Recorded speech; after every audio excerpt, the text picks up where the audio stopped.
Yeah. But we're talking about Plead the 45th with Smino and Saba, and I just think that title honestly is like gangster. Like, sick. and then So like sick. all of the other, plays on like I'm just gonna be silent. It is my right to be. You know what I mean? And this one I thought Saba really showed out, and Smino really showed out, and I love when they come together. And usually they also come together with no name. It was just them two at this point. Yep. But even especially with kind of the backdrop of Judas and the Black Messiah, I was really, really just like intrigued by this track. So I'm hyped to hear what you think about it. So when I think Smino and Saba together, I certainly think that they work off of each other so well, and also because they bring such different things to the table. Like, I thought Saba lyrically was a little stronger as a artist on this song, but Smino really opened up with that energy, and his cadences always, I think, engage me very much so. And I've seen Smino live, actually.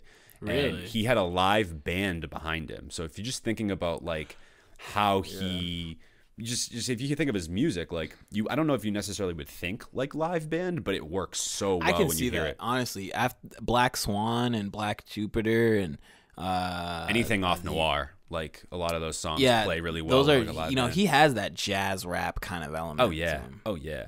And Smino, it's interesting because I feel like because of his delivery and his cadences, I'm not actually thinking about. It's sort of like your point to the last song with On Red. It's like I'm not normally thinking about his lyricism necessarily, like because I'm so kind of in tune with like the sonic nature of it, because I almost feel like with It's Smino, so unique. yeah, Smino's so unique in that way. He's so musical. Yeah. That's what makes him interesting. his voice almost feels like an instrument to me, less Yeah. so than like it is vocals, because of what he's able to do with his voice. So I thought that they both actually played to their strengths on this song, even though not saying Smino didn't have like heady bars or anything like that, because he did, Right. but it was more And he about that does. for me. He does have a lot of really dope lyrics, especially on his catalog. Like he definitely pays attention to the lyrics, but it's hard for you, I think, as a listener, for us as listeners, to even pay attention to his lyrics because he can be so out of this world with his delivery. Right, and that's more my point there. Not discrediting his lyricism whatsoever, but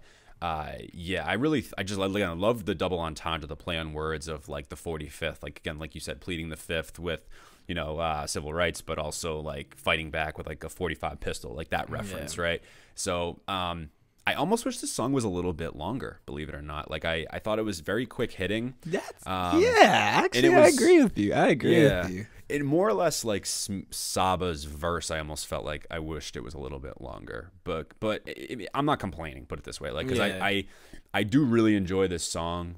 It's again not at the level of what Jay-Z and Nipsey dropped on this project for me, but it's really, really profound and good enough for me to like be a song that I'll definitely come back to. So I was pleased to hear this one, and yeah, I thoroughly enjoyed it. So great recommendation.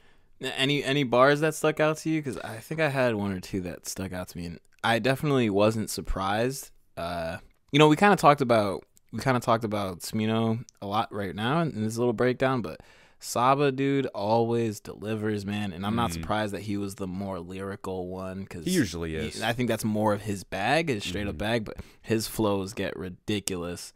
And yeah, did you have any bars that stood out to you at all?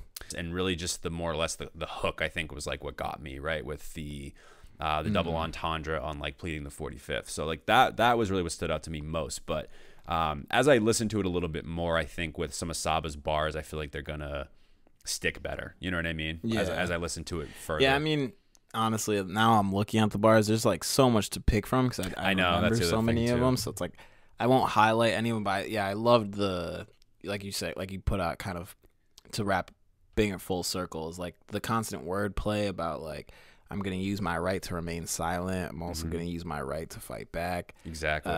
And Saba has stuff where he's like, I don't know what's gonna kill me in Chicago, like a pothole or the police. Like it's either one, Like that was actually a sick line. It was a really good song, and I'm very, what I feel like it's interesting too. Like I feel like once I watched the movie, because I haven't seen it, like we mentioned in the last episode, we haven't seen the movie, and I really want to, like, that's probably something I'm going to do this week or even this weekend, is watch that movie, because I really think it'll kind of put it all together for me once I watch the movie. So, but yeah, man, great track, great recommendation here. Really, really excited about these two. I hope that they put out more this year, because I feel like we haven't gotten really any like music from either of these guys, but other than like the Dreamville stuff from 2019. Like they were very quiet in 2020. I feel like there was a Saba single that came out in 2020 that I liked a lot. With Denzel, he put out a two pack, Mrs. Whoever and Something in the Water. That was actually really good, and that was good to hear him. But I agree with you.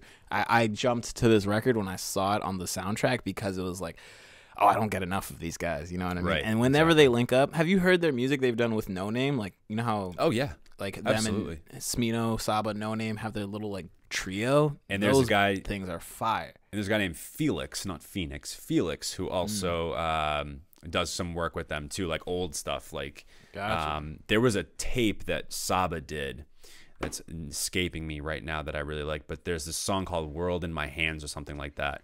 Oh, Bucket List Project. Bucket List Project. Yeah, loved that shit.